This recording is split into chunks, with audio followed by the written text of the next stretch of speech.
우리 5장 12절부터 21절까지의 말씀을 함께 읽겠습니다. 시작. 그러므로 한 사람으로 말미암아 죄가 세상에 들어오고 죄로 말미암아 사망이 들어왔나니 이와 같이 모든 사람이 죄를 지었으므로 사망이 모든 사람에게 이르렀느니라.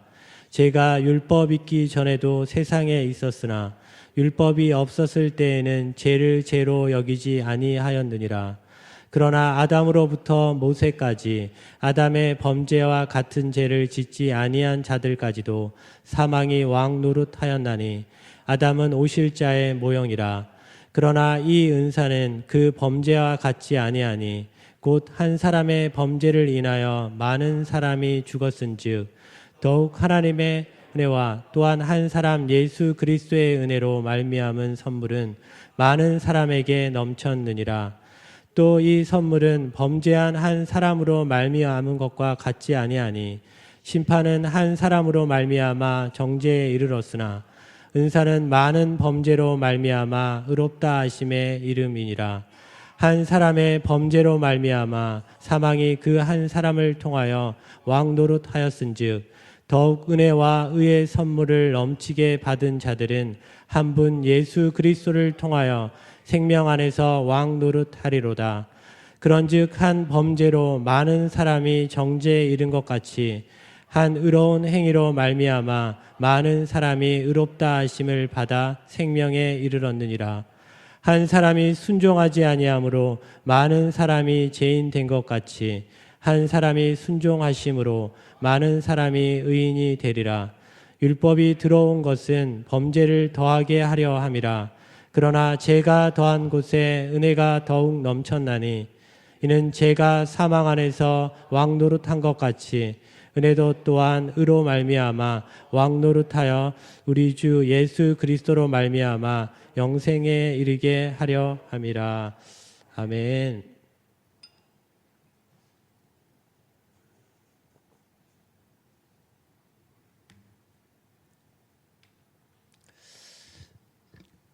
사랑하는 여러분, 여러분들에게 지금 도화지가 한 장 있다라고 한번 생각해 보십시오. 그리고 아주 아름다운 그림을 여러분들이 지금 그리려고 붓을 들었습니다. 다양한 물감도 다 준비되었습니다. 그런데 그림을 그리다가 검은색 물감이 너무 많이 번져서 더 이상 그림을 그릴 수 없는 상태가 되었습니다. 아무리 유능한 화가가 온다 할지라도 그 그림을 아름답게 그려낼 수 없는 상황 가운데 여러분들이 놓여 있습니다. 마치 우리의 인생이 이 도화지와 같습니다. 아무리 우리가 아름답게 우리가 인생의 그림을 그려낸다라고 할지라도 더 이상 손 쓸 수 없는 상태. 아무리 덧칠을 하려고 하더라도 너무나 많이 번져버린 그 검은색 물감 때문에 그림을 그릴 수 없는 그런 상태가 우리의 인생입니다. 오늘 우리가 보게 되는 이 본문의 말씀은 그렇게 망쳐버린 우리의 인생 가운데 하나님은 과연 어떻게 우리의 인생을 가장 아름답게 우리의 인생들을 펼쳐나가실까를 오늘 본문은 우리에게 알려주고 있습니다. 제가 좀 PPT를 종수 형제와 함께 준비를 했는데요. 우리 PPT를 좀 보면서 같이 함께 말씀을 나누려고 합니다.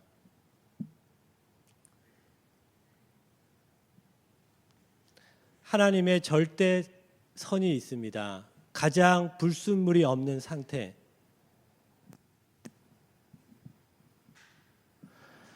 가장 완전한 도덕이 있었습니다. 그리고 하나님께서는 하나님이 하나님 되심과 그리고 피조물이 피조물 되는 하나의 법을 정하십니다. 그것이 바로 이 선악과의 법입니다. 이 선악과의 법은 뭐냐면 창세기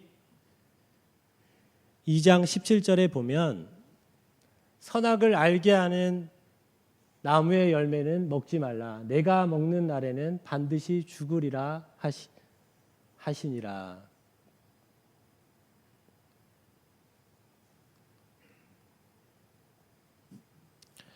하나님께서는 하나의 법을 정하십니다. 이 바로 선악과를 먹게 되면 죽게 된다라는 하나의 법입니다. 이것이 바로 법 조항입니다. 한국에도 우리의 법이 있습니다. 한국이 만들어 놓은 법의 테두리가 있습니다. 그리고 운전하는 사람들은 운전을 하는 법이 있습니다. 그런데 만약에 과속을 하게 되면은 과태료를 물게 됩니다. 카메라에 찍히게 되겠고 거기에 대한 또 응당한 티켓을 끊게 되고 돈을 지불해야 됩니다. 왜냐하면 그 법을 어겼기 때문입니다. 하나님께서도 이 선악과의 법을 만드셨습니다. 그 법은 먹으면 반드시 죽는다라는 법입니다. 선악과를 먹는다는 건 뭐냐면 하나님 없이 내가 살 수 있다라는 것인데 하나님이 없다는 것은 바로 죽음을 이야기하고 있습니다. 아담은 이 선악과의 법을 지켜내지 못했습니다. 그래서 우리는 로마서 12장에 보면 로마서 5장 12절의 말씀에 보면 그러므로 한 사람으로 말미암아 죄가 세상에 들어오고 죄로 말미암아 사망이 들어왔나니 이와 같이 모든 사람이 죄를 지었으므로 사망이 모든 사람에게 이르렀느니라. 이렇게 말씀하고 있습니다. 한 사람으로 말미암아 죄가 들어왔고 이 죄로 말미암아 사망이 들어왔는데 모든 사람에게 죄가 들어왔고 모든 사람에게 사망이 들어왔다라고 성경은 지금 말씀하고 있습니다. 어떻게 아담의 그 범죄가 모든 사람에게 영향을 미칠 수 있을까? 이것이 바로 대표성의 원리입니다.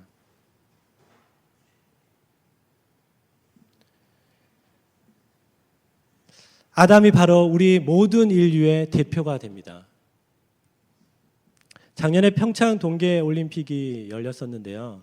한국 선수가 금메달을 따게 되면 우리는 한국이 금메달을 땄다라고 이야기를 합니다.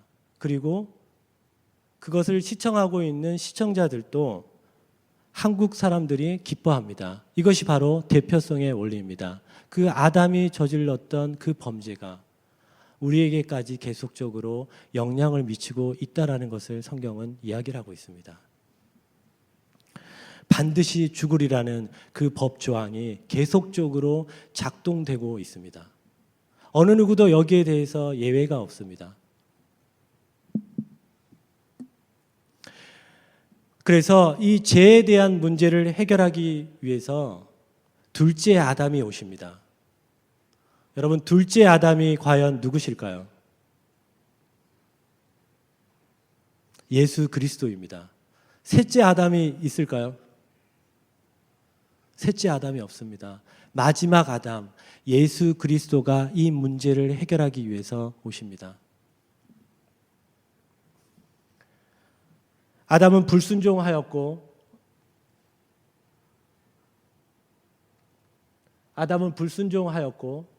이로 인하여서 계속적으로 이 죽음의 문제는 해결되지 않은 상황 가운데 있습니다. 이것이 바로 행위 언약입니다. 먹지 말라라고 했을 때 먹지 않아야 되는 그 행위를 통하여서 지켜야 하는 이 순종 가운데 우리가 있었습니다.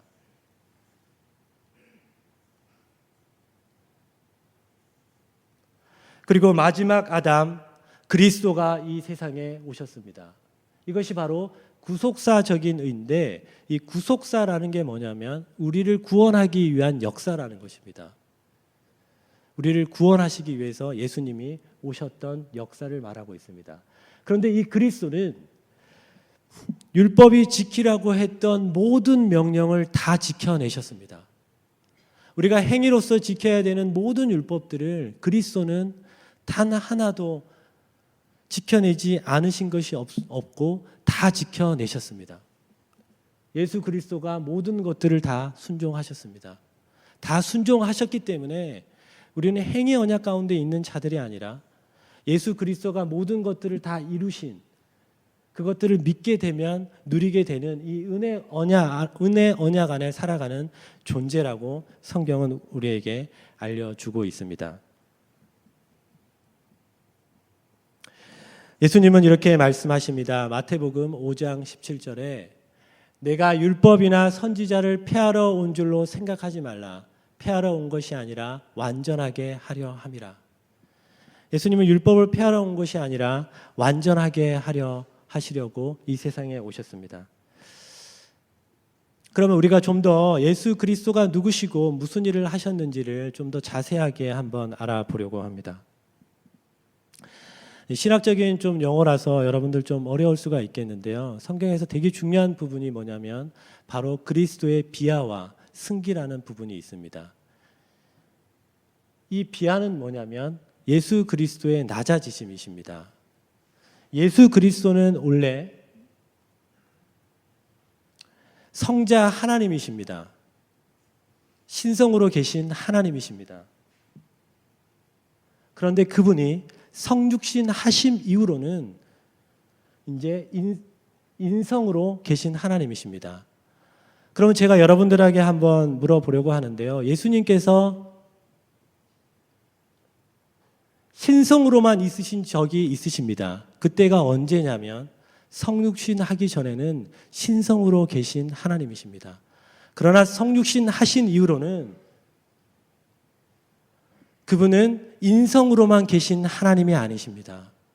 신성과 인성이 두 본성이 계신 예수 그리스도입니다. 그래서 우리가 복음서를 묵상할 때 예수 그리스도를 바라보실 때요. 그분은 걷고 계시는 분이시지만 모든 만물을 창조하신 하나님이시라는 사실입니다. 이것이 신인 양성으로 계신 하나님이십니다.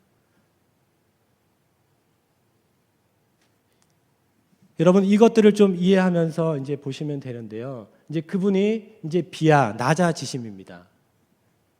잉태 때부터 우리는 원죄의 영향 가운데 있지만 예수님은 육신을 입고 100% 하나님이 100% 사람으로 사셨지만 죄가 없으십니다. 언제부터냐면요. 성육신의 시작이 바로 잉태 때부터입니다.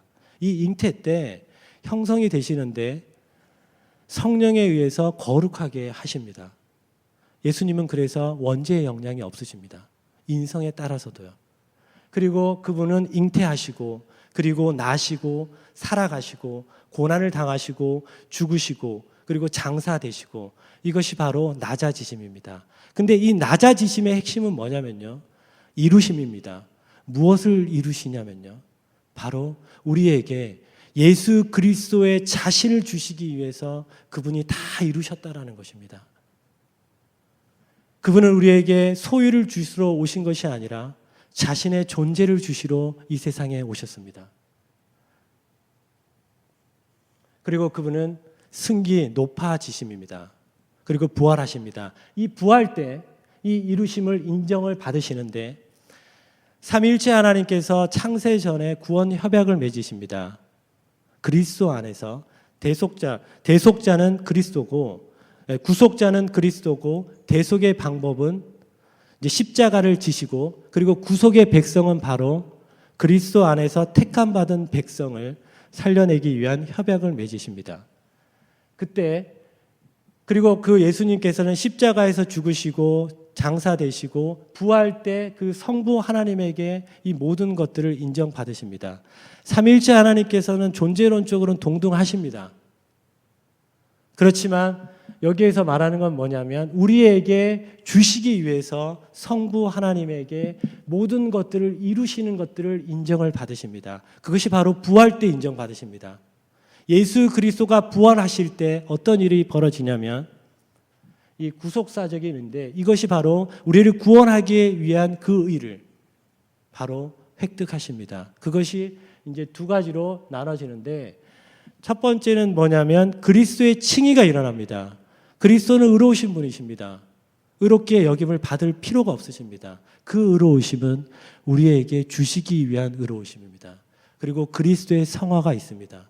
그 그리스도의 성화는 뭐냐면 그리스도의 거룩하심인데 그리스도 자신은 거룩하시기 때문에 거룩하심을 여김을 받을 필요가 없습니다. 그 자신이 거룩하시기 때문에 우리에게 그 거룩을 주시기 위해서 이 부활 때 이 일들이 일어납니다. 그리고 그분은 승천하십니다. 그분의 위치, 승천의 위치는 바로 올라가심입니다. 이 올라가심은 바로 통치가 시작되는 것이고 그리고 제위, 지금 그분은 신인 양성으로 하나님 보좌 우편에 앉아 계십니다. 이것은 무슨 얘기냐면 통치가 계속되고 있습니다. 그리고 재림, 예수님이 다시 오실 때 내려오심. 그때 통치가 완성됩니다. 이 통치는 뭐냐면, 통치가 계속되고 있다는 건 어떻게 그분은 통치를 하시냐면 자기 자신을 주심을 통하여서 통치를 하십니다. 우리가 예수 그리스도를 믿는다는 것은 그리스도와 연합한다는 것인데, 그분이 이루셨던 모든 의를 우리에게 주신다는 것입니다. 그래서 그분의 통치는 그분 자신을 주시는 통치이십니다.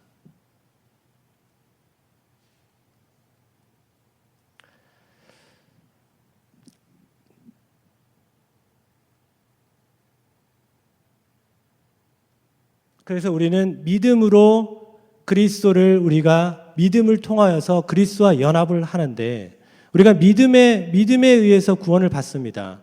그런데 만약에 제가 이 빨간색 펜을 믿는다고 제가 구원을 받을 수 있을까요? 여러분, 절대 빨간색 펜을 제가 믿는다고 구원을 얻을 수가 없습니다. 누구를 믿어야 하나요? 바로 예수 그리스도입니다. 우리가 예수 그리스도를 믿을 때 우리에게는 구원이 있습니다. 그 그리스도의 무엇을 믿느냐면 그리스도의 의를 믿는다는 것입니다. 그리스도의 그 의, 우리에게 주시기 위한 그 의. 그래서 예수님께서는 잉태 때부터 죽으시고 장사하신까지 모든 삶, 그 삶, 거룩한 모든 삶을 우리에게 주신다라고 성경은 말하고 있습니다. 우리가 믿을 때. 그리고 또한 속죄, 그분이 십자가에서 우리의 죄를 위해서 대신 사해 주셨다라는 것이죠. 단순하게 죄를 사하여 주신 것뿐만이 아니라 그분이 살아가셨던 모든 삶을 다 주신다라는 것입니다. 그것이 바로 칭의의 사건입니다. 이 칭의는 법정적인 칭의인데 마치 이런 거와 같습니다. 유죄 판결을 받아야 될 사람이 죄가 없다라고 얘기하는 것이 바로 칭의입니다. 우리가 나중에 하나님 앞에 서게 될 때 우리는 우리의 죄가 다 드러날 터인데 그때 우리의 죄가 다 사함을 받았다라고 칭해 준다라는 것이죠. 그렇기 때문에 우리가 지금 살아났던 것도 은혜이지만 살아가는 모든 생애가 다 은혜라는 것이죠.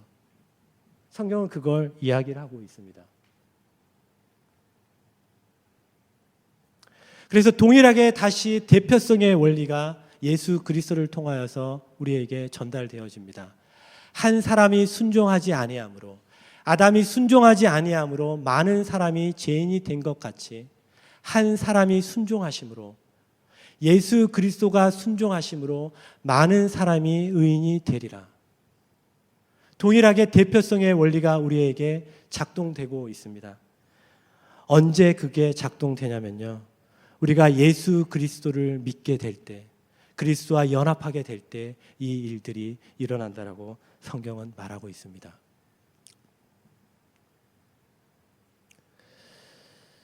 사랑하는 여러분, 어떤 사람이 너무나 많은 빚을 졌습니다. 어느 정도 빚을 졌냐면요, 한 100억 정도 빚을 졌다라고 한번 생각해 보겠습니다. 그리고 이 사람은 더 이상 일을 하고 싶어도 일을 할 수 없는 상태에 있습니다. 대신 누군가가 이 돈을 갚아주지 않으면 살아갈 수 없는 상태에 있습니다. 그런데 어느 돈 많으신 분이 그 사람의 많은 빚을 갚아주었습니다. 이 100억의 빚을 한꺼번에 다 갚아주었습니다. 그런데 당장 내일 일을 하려고 하는데 일을 할 수가 없습니다. 미취업에 대한 상태입니다. 어느 누구도 그 사람을 고용하지 않습니다. 그래서 이 사람은 다시 빚을 냅니다. 그리고 다시 신용 불량자가 되어집니다. 그러면 그렇게 돈이 많으신 분이 단순하게 그 100억만 갚아주는 것이 아니라 그 사람이 평생 살아갈 수 있는 돈도 주면 되지 않을까요? 예수님께서 우리에게 십자가에서 대신 죄를 사하여 주시고, 그리고 그분의 사셨던 모든 생애, 그분의 모든 공로를 우리가 믿게 될 때 주신다라는 것입니다. 우리가 살아났던 것도 은혜이지만 살아가는 것도 거룩하게 우리가 살아갈 수 있도록 그리스도께서 우리 가운데 그 일을 행하신다라고 성경은 말하고 있습니다. 그래서 우리가 의롭게 되었다라는 것만으로 우리는 끝나지가 않습니다. 의롭게 여김을 받은 사람은 반드시 거룩한 삶이 시작되고 있습니다.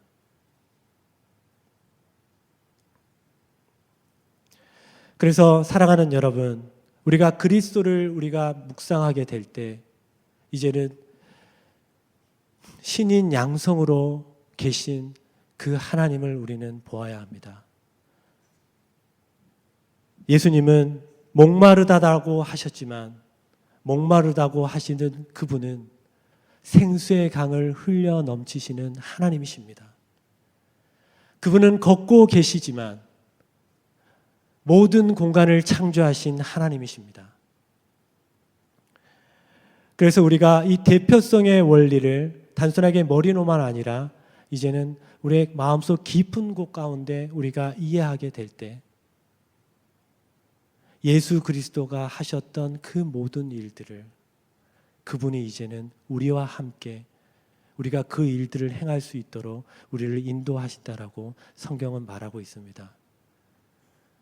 우리가 살아가는 모든 근거는 우리에게 있지 않습니다. 바로 예수 그리스도에게 있습니다. 사랑하는 여러분, 우리는 아름다운 그림을 그리려고 했지만 검은색 물감이 너무나 많이 번져서 더 이상 손쓸 수 없는 상태 가운데 있었습니다. 바로 예수 그리스도가 더 이상 손쓸 수 없는 상태에 있는 우리에게 우리가 예수 그리스도를 믿게 될 때 가장 아름답게 그분이 우리의 인생을 그린다라고 성경은 말하고 있습니다. 그래서 우리는 자주자주 내가 내 인생을 아름답게 그려낼 거야가 아니라 그분께 우리의 붓을 맡겨드리고 그분께 우리의 계획을 맡겨드리고 그분께 우리의 전 생애를 맡겨드릴 때 그리고 그분 손에 우리가 붙들림 바 되는 인생이 될 때 우리의 인생은 얼마나 아름답게 그려질까요? 그리고 예수님이 다시 오실 그 재림의 때에 우리는 삼위일체 하나님께서 누리고 계신 교제하고 계신 그 무한하신 영광 가운데 참여하게 될 것입니다. 이미 임한 하나님의 그 나라가 완성이 될 때 우리는 하나님 앞에 서게 될 터인데 우리의 수많은 수조의 죄가 우리는 다 드러나게 될 겁니다. 그리고 동시에 우리의 죄가 사함받음을 보고 우리의 입은 더 이상 다물어지지 않을 것입니다. 그 소망, 그 영광이 있기 때문에 우리가 오늘 또 살아가고 있는 이 자체가 얼마나 놀라운 은혜이고 얼마나 놀라운 사랑 가운데 있는 것인가요? 우리가 그 사랑 가운데 있다는 것들을 늘 잊지 않는 우리 사랑하는 여러분들이 되시기를 축복합니다.